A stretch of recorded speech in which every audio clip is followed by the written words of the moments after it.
What is going on, guys? Welcome to another market update. Let's get straight to the charts. So as stated in my last video on the Quantonomy channel, the pressure is continuing to build as we approach the all-time high. As suspected, we were indeed building a bull flag, which recently broke out after quite a bit of struggle. This is because there's a lot of selling pressure and liquidity right above us. Therefore, even though the technical target for the last bull flag would have easily taken us to all-time highs, things are not so easy considering there is major resistance we're dealing with on the way to that target. Bitcoin is trying to shove its foot between the door and take it one small victory at a time. Currently, we're trying to build support on top of the range high candle body closes of our previous consolidation area just below us. You can see the struggle a lot more clearly on the 4-hourly chart, where we have a lot of whipsaw action going on. I have seen this type of formation before, and I do believe it is more likely than not that we will be going higher pretty soon as a result of this formation. Now that we're so close to the high, we obviously want to avoid creating a double top akin to the 2021 high. Even if that unlikely event were to happen, sometimes you can still have a recovery by creating a higher macro low before trying to break the high again. Now let's look at some other indicators and data to gain a better understanding of what might happen next. Let's start with the DXY, and we have very good news for you guys over here. Look at this reversal over here. What we suspected might happen did end up happening, at least so far.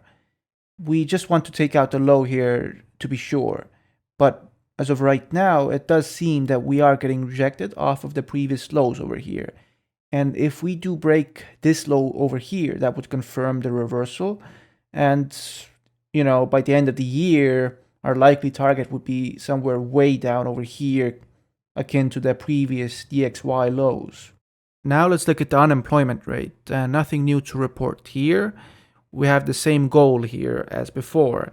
We want this to move up as slowly as humanly possible to postpone any possible recession in the future. Usually this chart moves relatively slowly, with the exception of the COVID spike over here, as you can see. We definitely don't want that to happen. But if we manage to postpone this for a while, then we might get our recession toward the end of the year, right? Or even early next year. It depends. Now let's look at the federal funds rate. We have the same wish over here, except for the inverse to happen. We want this to move down as slowly as possible. And of course, it's not guaranteed that we're going to get a recession when the Fed starts cutting rates. It's just that this has happened more often than not in history, if you look at this. There are some notable exceptions where the Fed cut rates and we did not get a recession, like this one over here and this one over here, for example. But more often than not, you can see that the percentage likelihood is quite high of getting a recession. And one other interesting thing to note is that this time the Federal Reserve had to increase its interest rates a lot more than in the past cycle over here. Now let's look at the crypto total market cap excluding Bitcoin. And why are we even looking at this chart? Because most of us are Bitcoin maxis. Well, it still provides us with very useful information. Why? When do altcoins usually start rallying? Think about it. When do they have their altcoin season? Usually it's in the last year of Bitcoin's bull market. So we want to observe a similar phenomena this time around. Hopefully altcoins will start spiking soon because this could also indicate Bitcoin's mania phase.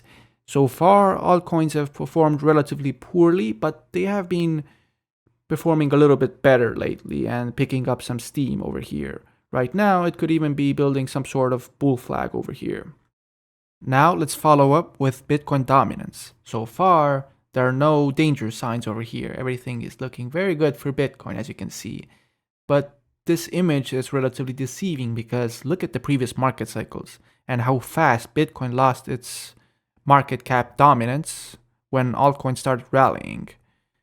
As you can see, it was essentially in the blink of an eye when Bitcoin fell from like 73% dominance down all the way to like 39%, right? So most likely, if the alts are going to start rallying again this year, we will probably see something very similar this time around. The question is, where will it bottom? Hopefully, Bitcoin will manage to retain its dominance. Last time, for example, the bottom was higher than in the market cycle before that. Now, to really hammer things home, I want to show you Ethereum's chart as well. Look at what Ethereum has been up to recently. Ever since 2023 or so, Ethereum has just been getting completely brutalized. It's been dumping and dumping and dumping for months on end. I remember the despair that people had down here. And finally, we're seeing some sort of recovery signs down here, all the way at these previous support levels. And this could be the first sign that there's going to be a trend shift. Even though Ethereum is still a pretty dumb play, at least it has been ever since 2017, because it has been losing dominance when compared to Bitcoin. It can still be very good for short-term swing trades, however, especially in the mania phase of the bull market when Ethereum usually catches up. Now let's look at some news. First up, we have Dubai becoming the first Middle Eastern government to accept Bitcoin payments. So on May 16th, 2025, Dubai announced it will accept Bitcoin payments for certain government services, becoming the first Middle Eastern government to do so. The initiative, part of Dubai's blockchain strategy, aims to streamline transactions and position the city as a global crypto hub. Here is what Abdullah Mohammed Al-Basdi, Secretary General of the Executive Council of Dubai, said. Dubai continues to advance through coordinated efforts across government entities and key sectors to meet and exceed the expectations of individuals, businesses, and the wider community. As a global leader in digital transformation, the Emirate is further strengthening its position by deploying the latest secure financial technology solutions that support its cashless strategy, streamline government transactions, and foster innovation in financial services. I extend my sincere appreciation to the Department of Finance for enabling new global partnerships that support the objectives of the Dubai Economic Agenda D33 and reinforce Dubai's status as a global hub for innovation. So, we have been predicting events like these for quite a while, guys. First, we had relatively small and unknown countries like El Salvador looking to gain an edge by adopting Bitcoin. Now, we're starting to see prominent tech hubs from US states to Middle Eastern investment hubs following suit because they see what is coming and want to capitalize on this opportunity, while the majority of the world is still sleeping. Next up, we have a story hinting at the same thing. We have Matt Hugan, Chief Investment Officer at Bitwise, predicting that Bitcoin will reach $200,000 by the end of 2025 due to a supply shock from heightened institutional demand. Another 200K prediction. This is becoming a meme at this point, but pay attention to the next part. We know that miners will produce 165,000 Bitcoins this year. Already, publicly traded companies have bought more than that. ETFs are at 6 billion in inflows. We think governments are going to be buying. We see this sort of structural difference between demand and supply.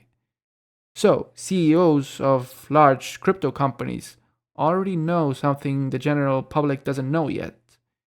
Bitwise CIO dropping this bombshell shows that Bitcoin isn't just for hedge funds or tech bros anymore.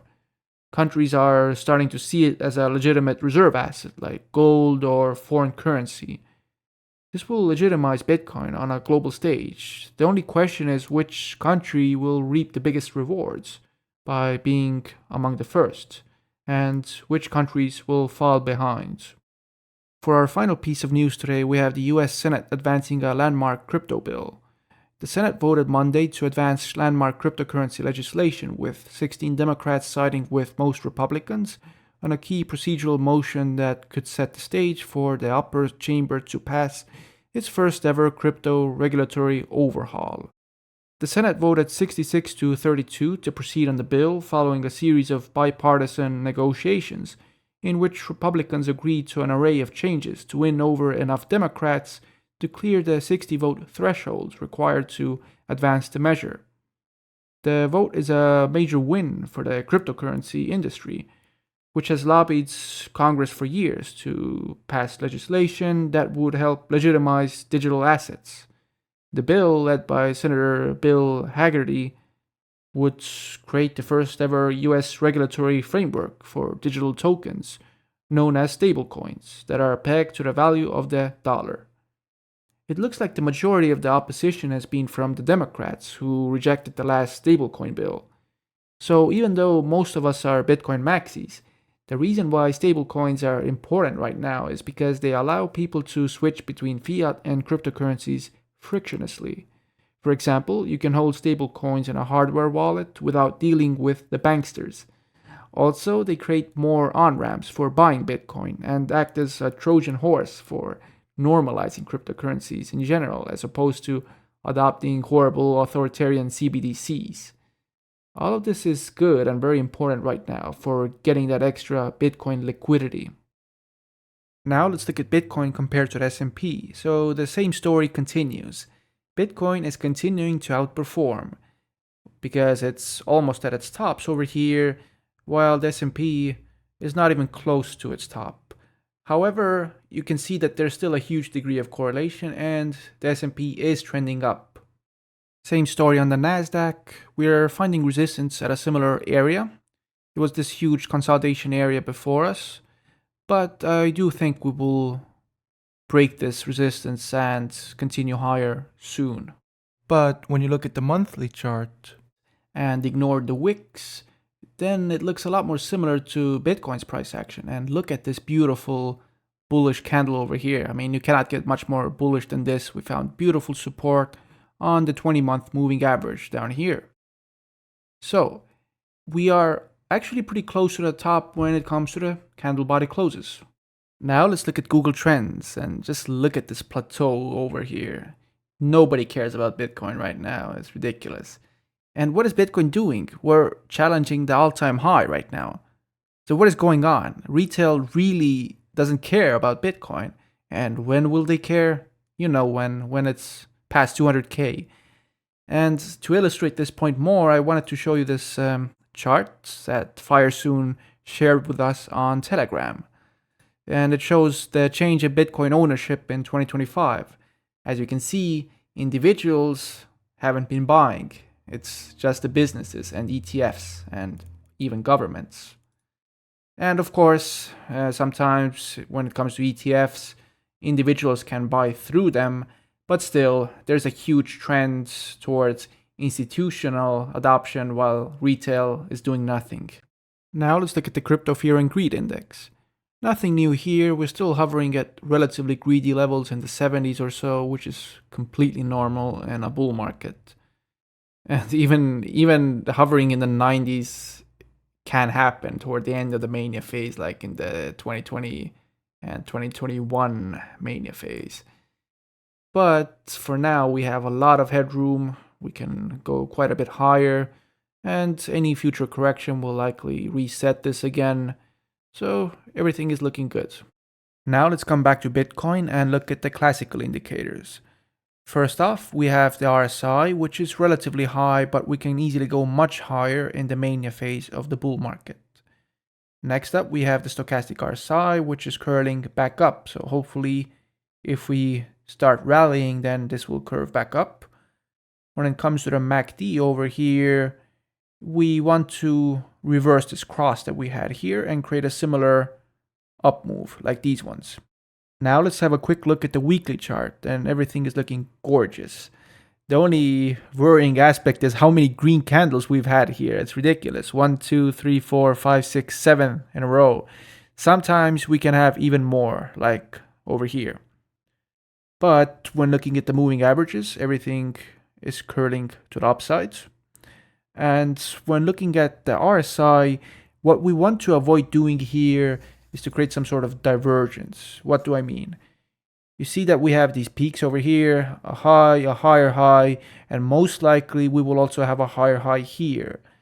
We want to avoid creating a lower high on the RSI. It would be very good if we can break higher and invalidate this divergence at least. When it comes to the stochastic RSI, It is pretty high, but at the same time, it can stay at pretty high levels for an extended period of time. We can do something like in these scenarios over here where Bitcoin was just rallying and we were scraping the ceiling of the stochastic RSI. When looking at the MACD, look, we just started printing our green candles over here with the histogram flip, so there's plenty of room to the upside over here. And also, one more thing I wanted to mention, look at this candle that we had over here. It was a little bit of a fake bearish sign, and we did the exact thing over here as I predicted. We created this doji, but because both of these candles were green, there was no real problem. It was still an uptrend. Now let's go back to the daily chart, and I want you guys to pay attention to the moving averages. What is about to happen over here? That's right, a golden cross, after having got false death cross over here. And why was it false? Because the 200-day moving average was moving to the upside, while the 50-day moving average was moving to the downside. So it wasn't a very good signal for the bears. And this is exactly what happened in previous cases as well. We had the same thing over here. We had a false signal followed by a bullish signal. And the same was the case over here. In this case, the moving average that was moving down was the 50-day moving average, while the 200-day moving average was moving to the upside. So, after getting these fake death crosses and then getting a bull cross, that is actually a very bullish signal. When zooming out a little bit, you can see that we're right on track to our moon target of 200k this cycle. It really isn't that difficult to achieve, if you think about it. This is Saverio speaking, and as always, thanks for watching.